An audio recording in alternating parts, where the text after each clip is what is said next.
Good morning, everyone. Before we start our presentation, let us introduce ourselves.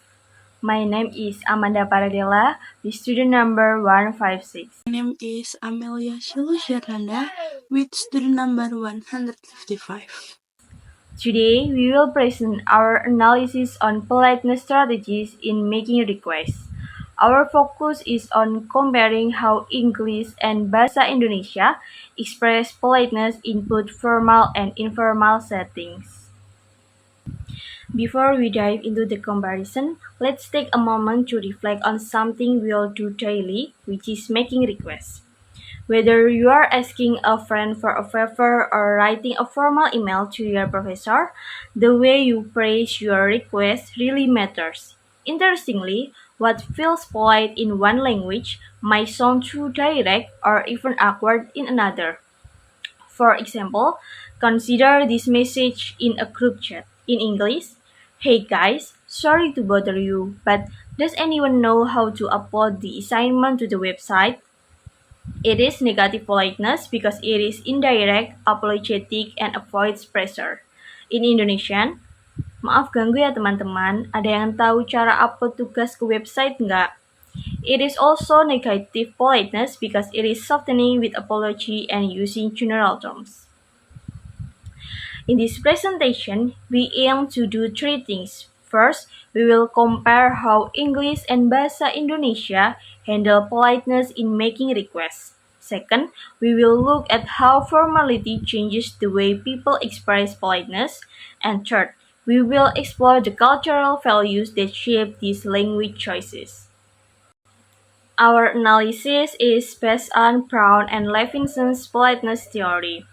According to them, there are four main strategies. Number one, positive politeness, which builds connection and solidarity.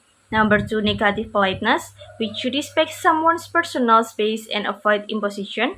Number three, off record, which uses hints or indirect language. Number four, put on record, which is direct and unsoftened. We also consider contextual factors such as power dynamics, social distance, and the level of imposition that influence the choice of strategy.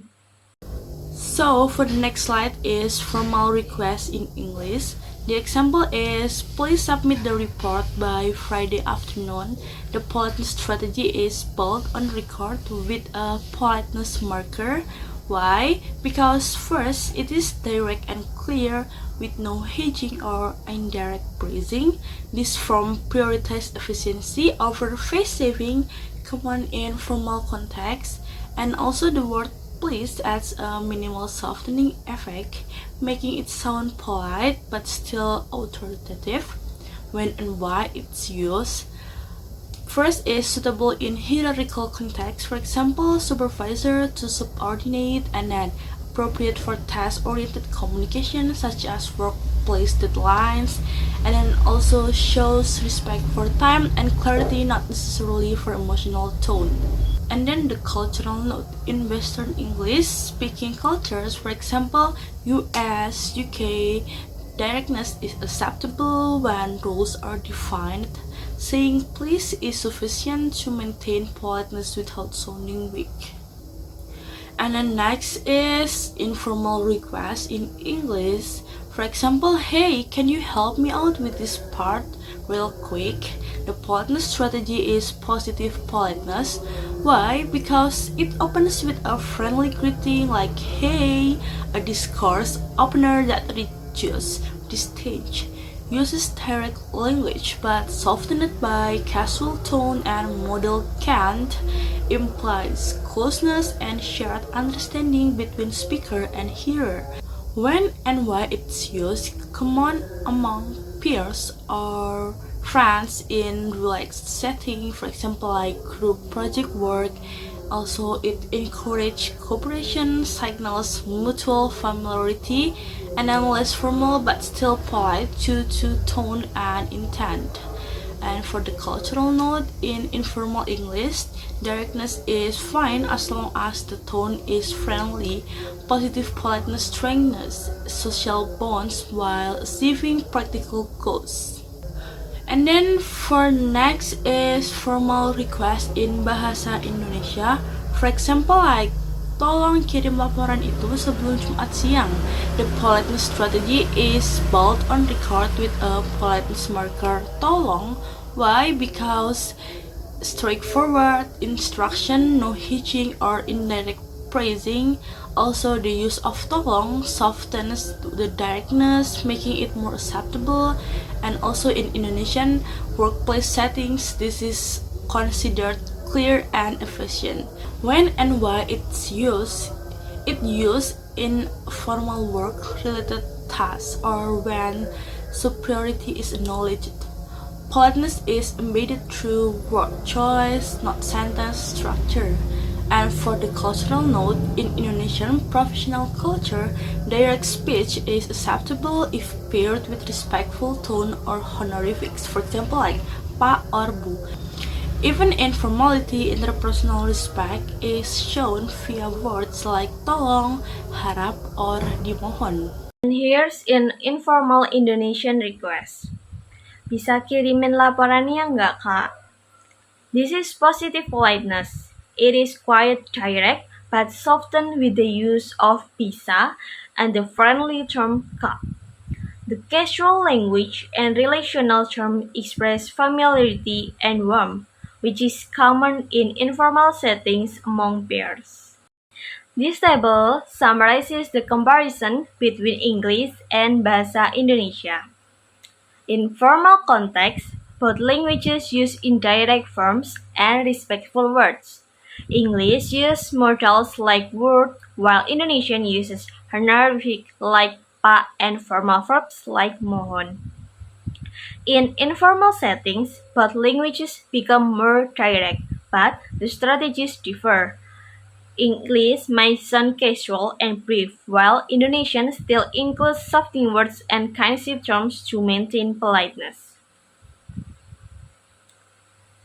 This shows that while both languages aim to be polite, the way they achieve it reflects their cultural values like individualism in English and collectivism in Indonesian.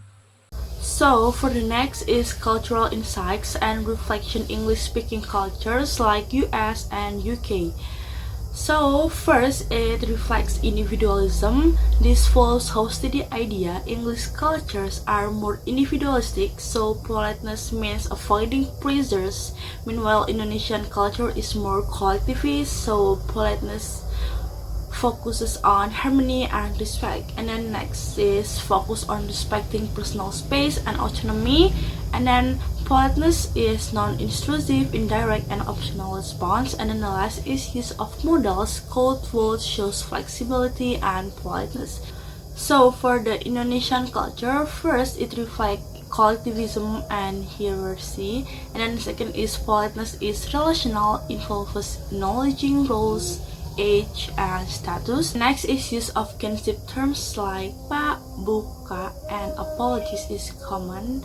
And then the last is avoiding confrontation is a form of politeness. For example, like pengen banget ikut tapi. So for the reflection from this presentation, if an Indonesian says tolong bantu ya, it sounds firm and respectful, but if an English speaker says help me out without softening, it could feel too abrupt. Each culture has its own norms, and awareness of those can prevent misunderstanding. So for the conclusion is first, politeness is not universal. It depends on language, culture, and context. And then English tends to favor first modal expression and then indirect speech, and the last is autonomy and face saving. And then Bahasa Indonesia emphasize relational warmth, respect through terms like Pak, Bu, and Kak, and then softening through apologies for emotional tones. Why it matters? Because being polite in one culture may be seen as rude or cold in another. Understanding cultural norms help avoid face-threatening acts, show respect via just grammar, and then build better cross-cultural relationship. So, We hope this presentation helped increase our understanding of how people express politeness across cultures. Thank you for your attention.